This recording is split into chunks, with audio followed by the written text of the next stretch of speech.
propósito más grande en la vida tuya y la mía debe ser agradar a Dios haciendo su santa voluntad. Eso debe ser el propósito más grande como hijo de Dios.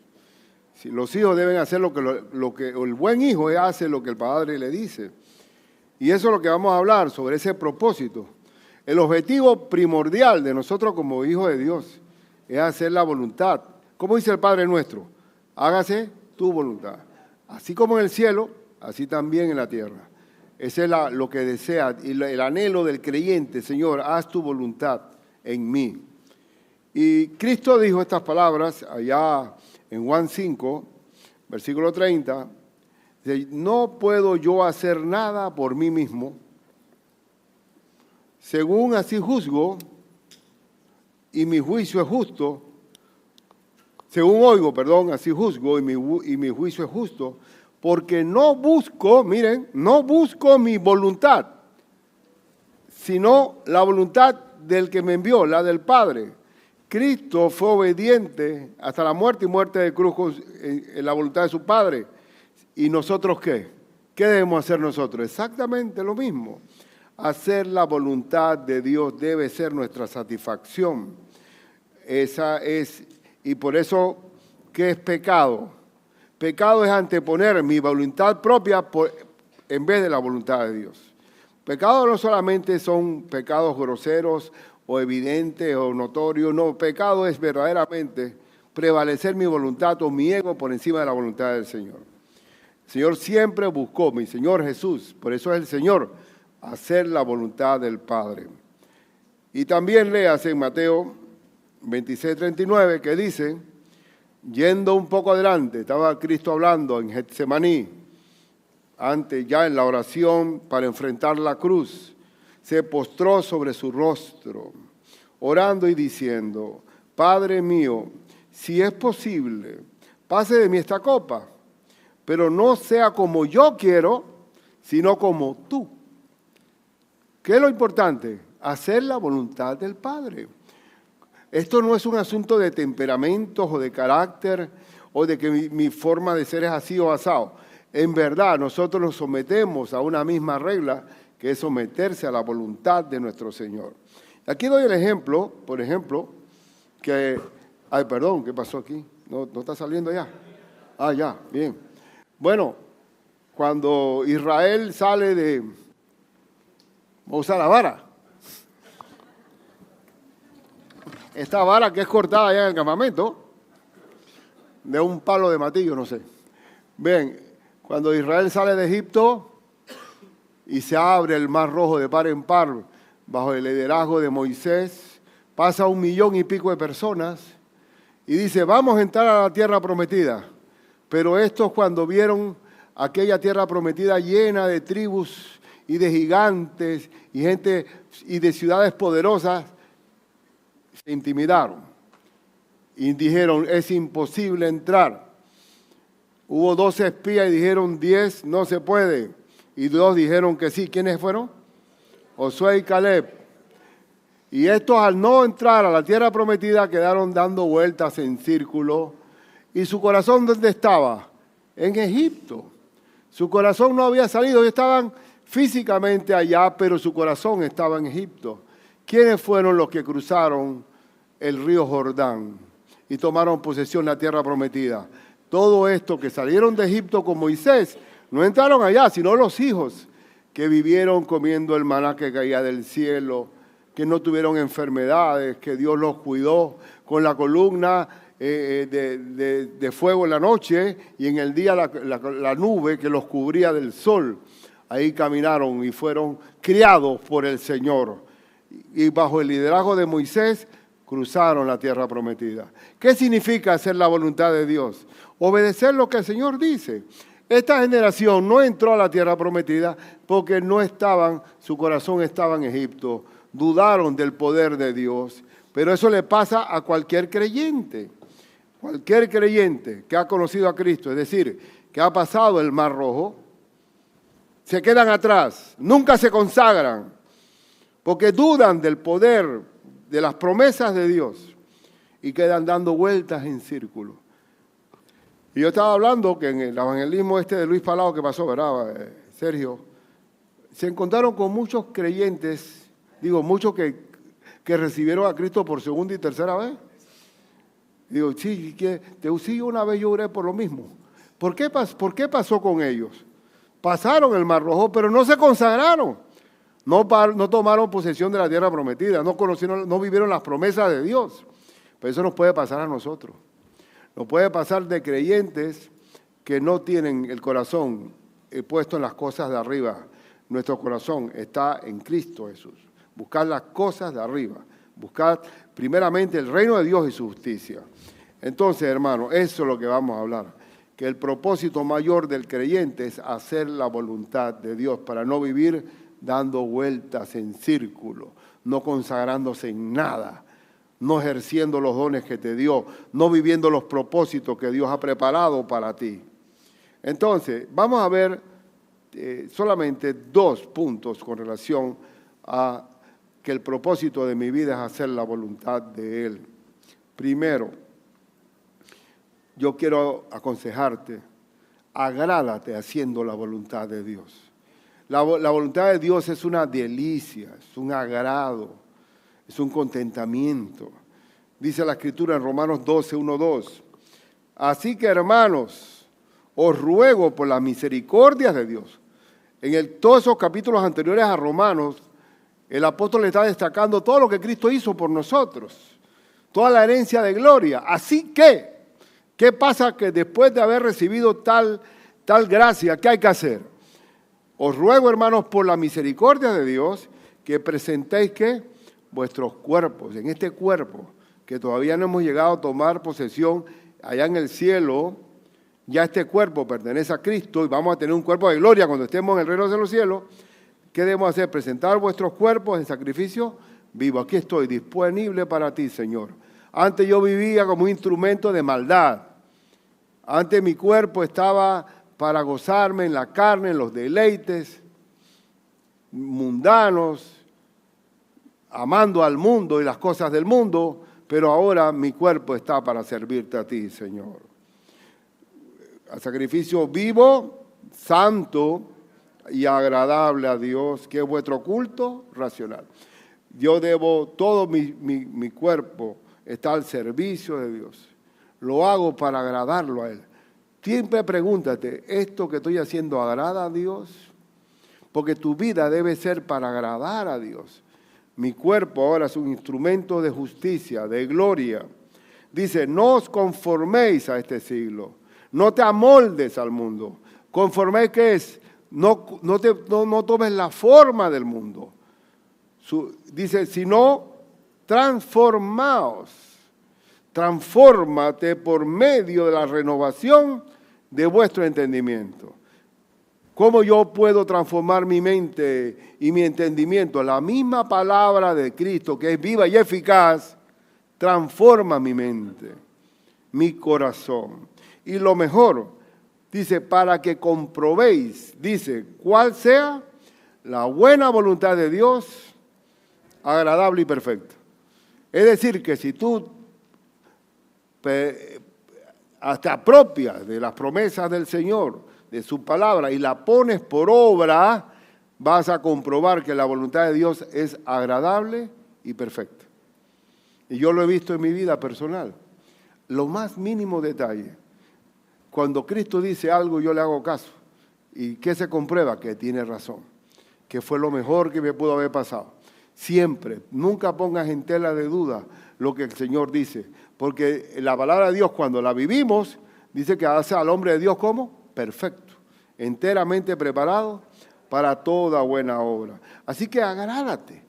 ¿Por qué será que la mayoría de los cristianos toman es una tradición religiosa, pero no viven la voluntad del Señor?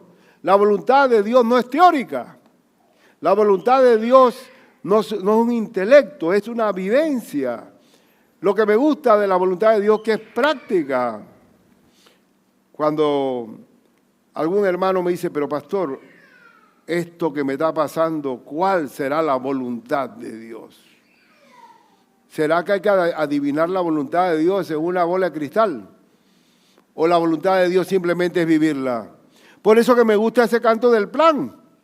¿Sabe por qué me gusta? Porque dice, no me digas el plan, quiero hacer tu voluntad, porque el plan tú lo haces. Porque para los que aman a Dios, todas las cosas ayudan a bien. ¿Quiénes son los que le ayudan a bien? Los que están haciendo la voluntad de Dios porque aman a Dios, porque el que me ama guarda mis mandamientos. Y Dios va a estar con su Hijo allí. El que le ama guarda los mandamientos. Entonces, hermano, agrádate. La voluntad de Dios es agradable. Dice la Escritura, yo no sé si ustedes lo han retenido en su corazón, que dice la Escritura que mi yugo es fácil y ligera mi carga. Es decir, que no es que yo estoy aquí sufriendo un ayuno y oración para romper las cadenas. ¿Qué te pasa a ti? La voluntad de Dios es agradable. Los mandamientos de Dios no son gravosos. El solo hecho de tener contacto con Cristo trae alegría o no. Y cuando tú oras, ¿qué trae? La paz de Dios que sobrepasa tu entendimiento. Entonces la voluntad de Dios es agradable. Y quiero que te agrades. Miren lo que dice el Salmo 48. A ver. El hacer tu voluntad, Dios mío, me ha agradado. Hacer la voluntad de Dios. No es teoría, no es mi opinión, no es lo que yo creo, no es quedar dando vueltas sin hacer nada. El hacer tu voluntad me ha agradado. ¿Por qué le ha agradado? Porque comprobó que la santa voluntad de Dios es agradable y perfecta. Dice el otro, Salmo 143, versículo 10. Enséñame, escuchen, enséñame a hacer tu voluntad. Porque tú eres mi Dios. Tu buen espíritu me guíe a tierra de rectitud. Enséñame a hacer tu voluntad. Y la voluntad de Dios no es teórica, es hacerla. Mateo 12:50. Porque todo aquel que hace otra vez la voluntad de mi Padre que está en los cielos, ese es mi hermano y hermana y madre. Este texto, el contexto de este texto es que Cristo está enseñando y tiene la gente escuchando y de repente viene la mamá, vienen los hermanos de Cristo a buscarse a Cristo porque ya le habían dicho que él era hijo de Belcebú porque había sacado demonios en el nombre de Belcebú, ¿se acuerdan? Entonces están buscándolo para llevárselo para la casa porque está lunático. Entonces, en vez de escucharlos, las enseñanzas de Cristo están para buscar a Cristo. Y le dicen al maestro, tu madre y tus hermanos están allá afuera. ¿Y qué dijo él? Mi madre y mis hermanos, ¿quiénes son? El que hace la voluntad de mi Padre que está en los cielos, ese es mi hermano y hermana y madre. ¿Quiénes somos los parientes de Cristo? Los que hacemos la voluntad de Él. Hermano y hermana en Cristo Jesús. Entonces, el hacer es lo que está, que la voluntad de Dios no es atmosférica, no es algo que no fuera de mí, sino que hay que ponerla por obra. Entonces, en segundo lugar, la clave para agradar a Dios haciendo su voluntad es hacerla, ponerla por obra, como estaba diciendo. Dice Mateo 7, 24 al 27. Cualquiera pues que me oye estas palabras, escuchen, y hace. ¿Es práctica la Biblia? Sí. Porque la teoría que no se aplica no sirve. Los americanos llevaron a elaborar una filosofía que se llama el pragmatismo. ¿Qué es el pragmatismo? Que un conocimiento que no se aplica se olvida. Y es verdad. Yo era bueno en álgebra en cuarto año. Pues si tú me pones un teorema de álgebra, yo no lo puedo hacer. ¿Por qué? Pues ya se me olvidó todo eso. ¿Por qué se me olvidó? Porque no se aplica. Lo que no se aplica se olvida. Igualmente, si tú no aplicas la Biblia, te va a olvidar. Eres un oidor olvidadizo. Te entró por un oído y te fue por el otro. Y así lo dice Santiago. Aquel que oye la palabra pero no la aplica será un oidor olvidadizo que es como las ondas del mar. Dice, le compararé, aquel que oye la palabra y la hace, le compararé a un hombre prudente. ¿Dónde está la prudencia? ¿Qué significa la prudencia? Cuando tú vas a hacer una casa, Tú vas a usar alambre de tercera, barato, en una barrotería. ¿Dónde tú vas a comprar eso? ¿Qué tipo de materiales, de plomería o de electricidad que vas a usar ahí? ¿Lo mejores o no? El hombre, la prudencia en nuestra vida personal es hacer lo que Cristo ordena para que nuestra casa esté bien fundamentada. Y ahí lo dice. Prudente que edificó su casa sobre la roca. Descendió lluvia y vinieron ríos y soplaron vientos y golpearon contra aquella casa y no cayó porque estaba fundada sobre la roca. ¿Y qué significa que vino lluvia y río y vientos huracanados? ¿Qué significa? Que va a haber circunstancias difíciles en nuestra vida. Nosotros no estamos en el cielo todavía, estamos en esta tierra y en el mundo tendréis aflicción. Pero aquel que está parado en Cristo y en su palabra, todos estos huracanes y vientos tempestuosos no van a tumbar la casa porque está fundada sobre la roca, punto. Yo he contado, y estoy seguro que ya lo he contado, pero a mí no me importa repetirlo, si encaja bien, encaja.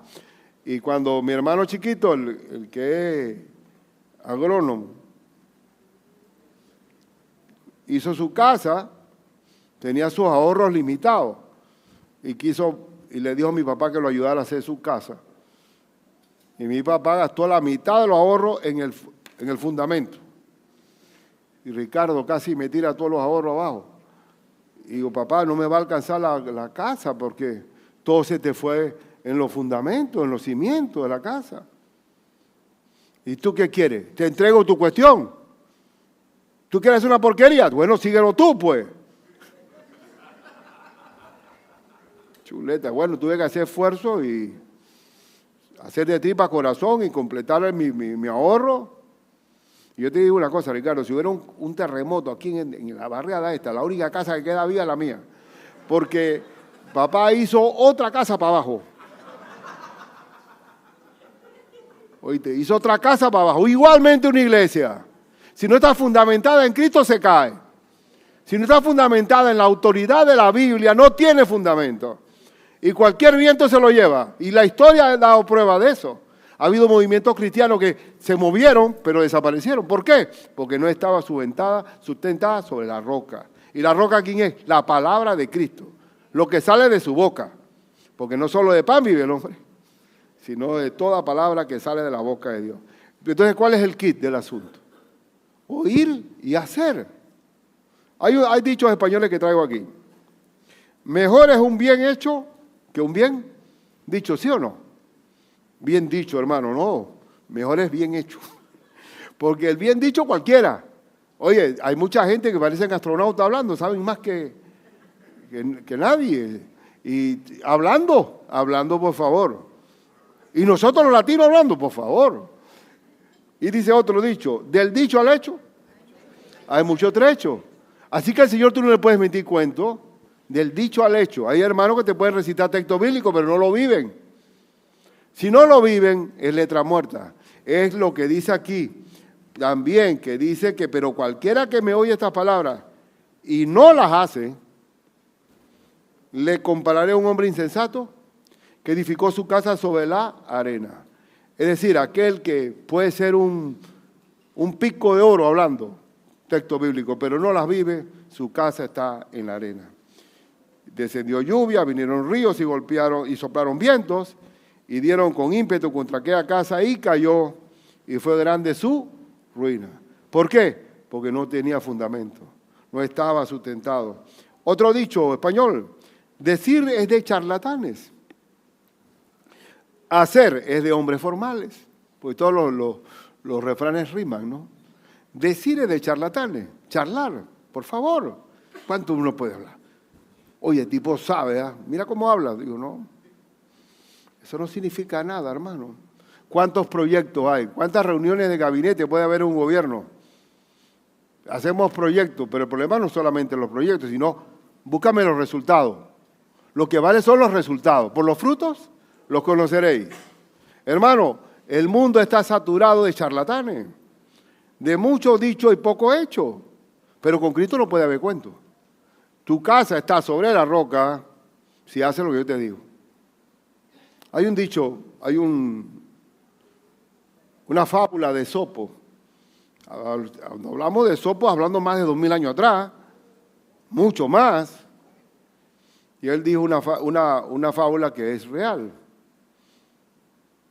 Dice que los ratones estaban haciendo fiesta en una casa y trajeron a Misifus, un tremendo gatón que comenzó a devorar ratones. Y todos los ratones se escondieron, hicieron una asamblea de negocios. Y dice, ¿qué vamos a hacer con Misifus? Yo propongo, miren, si le ponemos un cascabel, una campanita, cuando viene ese Misifus y hace clink, clink, clink, todos nos unimos porque ya estamos avisados. Oye, secundado, aprobación unánime. Ahora, ¿quién se lo pone? ¿Quién? Ay, yo tengo gota, a mí me dio un derrame, ay, yo estoy incapacitado, yo tengo problemas, pero ¿quién se la pone? Los gobiernos aprueban leyes así, de un santiamén. Hay constituciones, hay países que dicen, nosotros tenemos la mejor constitución del mundo. Olvídate, del dicho al hecho hay mucho trecho. Y el punto está, ¿quién le pone el cascabel al gato? Pues con Cristo es igual.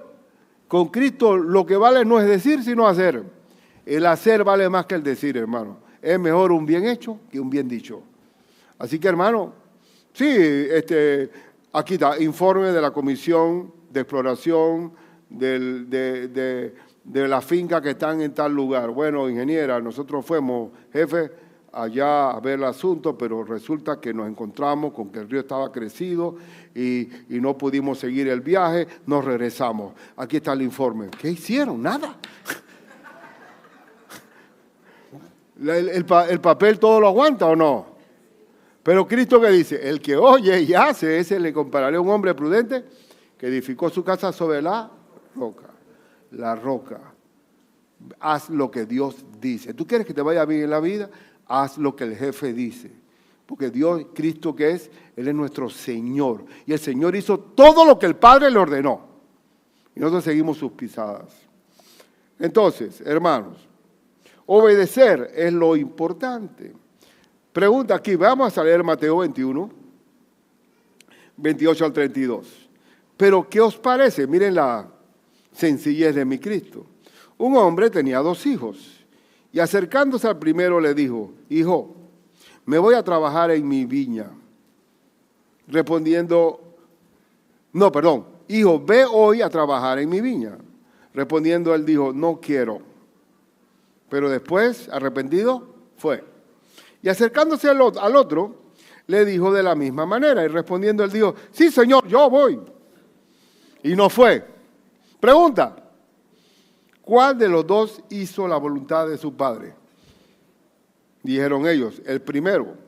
Jesús le dijo, de cierto os digo, que los publicanos, que eran los recolectores de impuestos, que se rebuscaban con la corrupción de recoger impuestos, y las rameras van delante de vosotros al reino de Dios.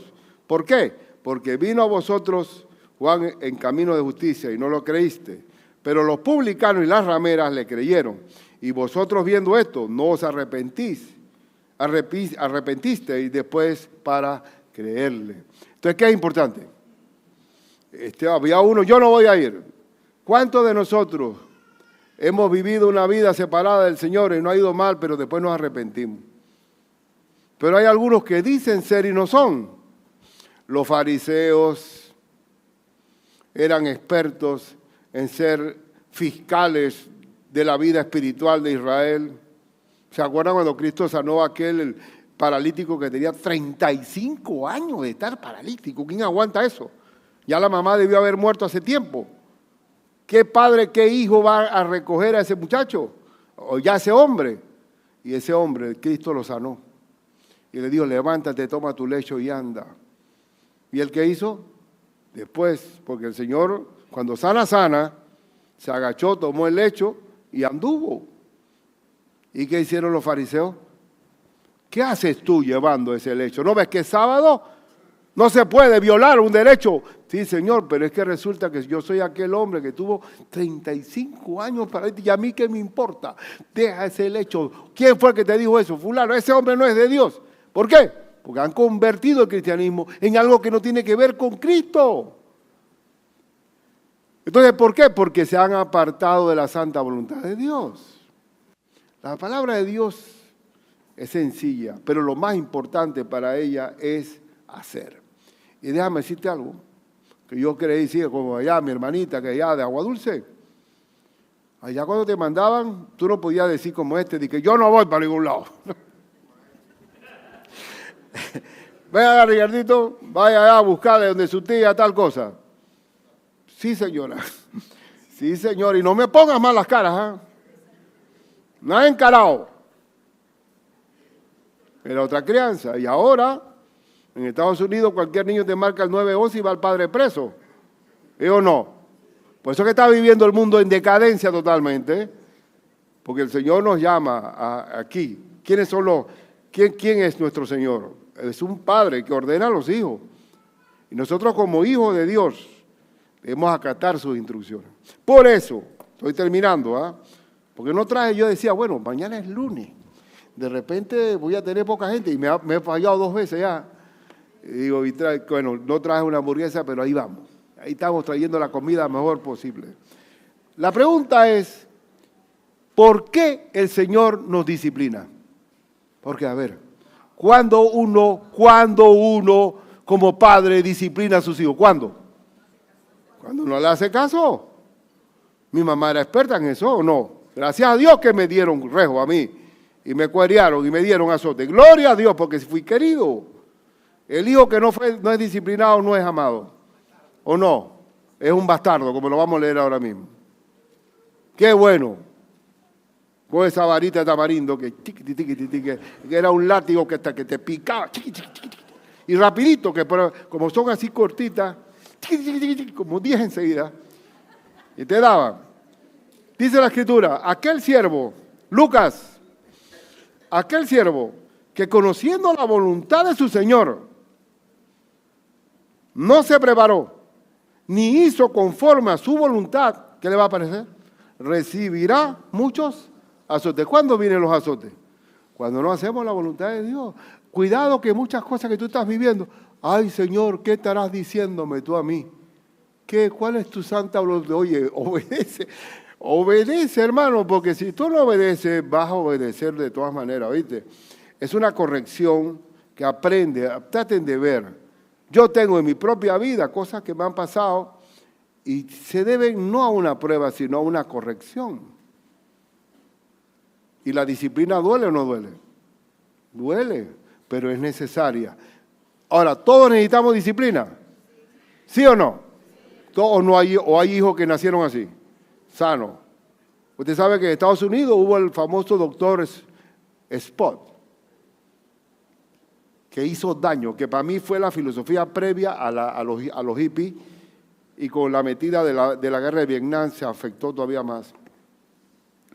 Él dijo que a los hijos había que dejarlo suelto, que ellos buscaran su propia identidad, que hicieran turismo interno, sabiendo quiénes son ellos. ¿Y ahora qué pasa? Ahora dice que si un niño se siente niña y pide un cambio de órgano, hay que hacerlo. Imagínate hasta dónde llega el trastorno mental de estos últimos tiempos de mente entenebrecida. ¿Y qué pasa? Si no hay corrección, los hijos son unos bastardos. Un hijo bastardo es aquel que tiene papá y mamá, pero no ha sido disciplinado. Es un hijo consentido. Por eso que vamos a leerlo. Dice Hebreos 12, versículos 5 al 11, que es tremendo texto para nosotros como hijos de Dios y como para nuestros hijos naturales también. Dice, y habéis ya olvidado la exhortación que como a hijos se os dirige, diciendo, hijo mío, no menosprecies la disciplina del Señor. Aprende de ella, ni desmayes cuando eres reprendido por Él. Porque el Señor al que ama, disciplina. Hay disciplinas que podemos confundirlo con pruebas. Y el Señor nos está disciplinando con azote. y azota a todo el que recibe por hijo. O yo le pregunto a usted que no habrá mucha corrección en nosotros, que el Señor nos quiere como el alfarero que está moldeando el barro. El barro no vale nada. Lo que vale es la forma que Dios hace con nosotros. Y azoto a todo aquel que recibe por hijo. Si soportáis la disciplina, Dios os trata como a hijos. Porque ¿qué hijo es aquel a quien el Padre no disciplina? Desgraciadamente hemos querido ser mejor que nuestros padres anteriores, siendo más consentidores, y somos peores, porque lo que el hijo quiere es corrección.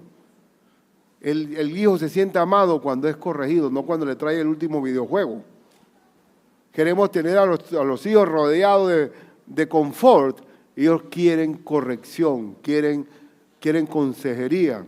Por eso que cualquiera se los puede llevar.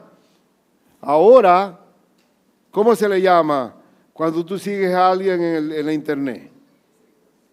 ¿Ah? A ver, duro. De bobos. ¿Siguiendo qué? A tuertos. Ciegos guiando a ciegos. ¿Cuántos seguidores yo tengo? ¿Cuántos? A ver, ¿cuántos? Y todo el mundo está buscando el like. El like. Que se enamoran es por el like. ¿Y a qué estamos viendo? Estamos siguiendo ciegos guiando a ciegos. Lo peor que tú puedes hacerle a un terco es ponerle cuidado. Y ahí está el punto. ¿Y cómo se llaman aquellos que tienen bastantes seguidores? ¿Cómo se llaman? Influencer. ¿Qué significa eso? Que tienen influencia sobre mí. ¿Qué es eso? Oye, la influencia, yo quiero seguir es a mi Cristo. Porque cuando yo lo sigo a Él, todo va a salir bien. Y cuando yo sigo a Cristo, ciertamente el bien y la misericordia me seguirán todos los días de mi vida. ¿Qué me sigue a mí? La misericordia y la verdad de Cristo. Porque hay hombres hay caminos que al hombre le parecen derechos, pero son caminos de muerte. Caminos de muerte. Porque amplio es el camino que lleva a la perdición. Y muchos pasan por él. Y dice, pero si se deja sin disciplina, de la cual todos han sido participantes, entonces ¿soy qué? Bastardo. Que otra vez, ¿quién es bastardo? Supuestamente no existe ninguna legislación del mundo el hijo bastardo, o sea, el hijo fuera del matrimonio. Porque ante la ley todos somos iguales. Y eso se logró para ver si participan todos de la herencia del papá, pues. Entonces, sí, pero el asunto no tiene que ver con la herencia. El bastardo es aquel que teniendo papá no es criado en disciplina. Tú puedes tener papá y mamá y no ser corregido. Ese hijo te va a odiar. ¿Por qué? Y de repente, ¿por qué me hablan tan mal? ¿Por qué serán tan malcriados? Porque no han sido corregidos. Nunca fueron corregidos.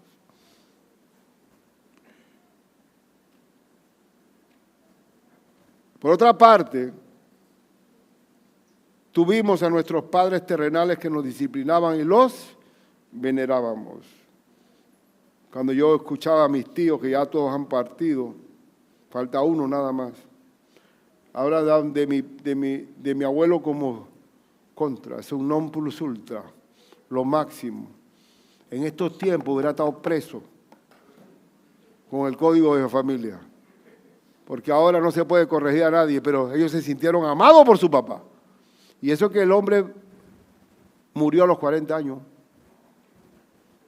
y dejó sembrado a tal grado de formación que los hermanos mayores criaron a los hermanos chiquitos. Mira el sentido del deber que había ahí. Y dice así, ¿por qué no obedeceremos mejor? Ahí está, mucho mejor al Padre de los Espíritus y viviremos. ¿A quién es mejor obedecer? ¿A un Padre terrenal o a Cristo? A Cristo. ¿Quién es mejor? Y aquellos padres terrenales ciertamente por pocos días nos disciplinaban como a ellos les parecía. Y es verdad. Era una ocurrencia las cosas que hacían. Pero o sea, el Señor, para lo que nos es provechoso. Toda la voluntad de Dios es provechosa para que participemos de su santidad. Instruye al niño en su camino y aun cuando fuere viejo, no se apartará de él. Es verdad, dice, que ninguna disciplina al presente parece ser causa de gozo. Nadie ¿tú no te alegrabas? Yo no sé, ¿quiénes recibieron un poco de corrección física aquí? No, gloria a Dios, Señor. Fueron amados, pues. Bien. Nadie cuando estaba la mamá tirándole unos rejazos, ¡ay, que mami, sigue! ¿No? Le duele. Ninguna disciplina parece ser causa de gozo, sino de ¿qué? De tristeza. Pero después da fruto apacible de justicia a los que en ella han sido ejercitados. Y eso es verdad. Te da cordura, sensatez, porque fuiste corregido. Cuando yo fui a la universidad, que estábamos allá en Derecho, una cosa que yo veía absurda, pero para mí, pero la mayoría no pensaba igual. Nunca se me olvida cuando allá hay que tumbar esa cerca universitaria que está violando la soberanía, la autonomía universitaria, es una restricción a la libertad, es una forma de encerrarnos. Y sí, abajo. Sí, yo decía, pero una cerca tan cara, oye, qué cosa, oye. Esa cerca es... Pero ¿sabe por qué? Le faltó, ¿qué? Disciplina. Pero cuando venían los policías y le decían, represión. Pero es que alguien tiene que darte la cuerda. Alguien tiene que corregirte, hermano. ¿O no? ¿O no debo hablar así? Si a ti no te disciplina, tus padres te va a disciplinar la vida, hermano. O la cárcel.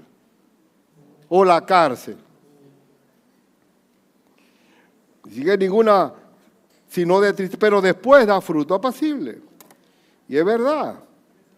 Es mejor 5 minutos en un rincón que 20 años de prisión. ¿Es o no? El padre que ama a su hijo lo castiga y lo corrige. Y Dios también hace lo mismo con nosotros.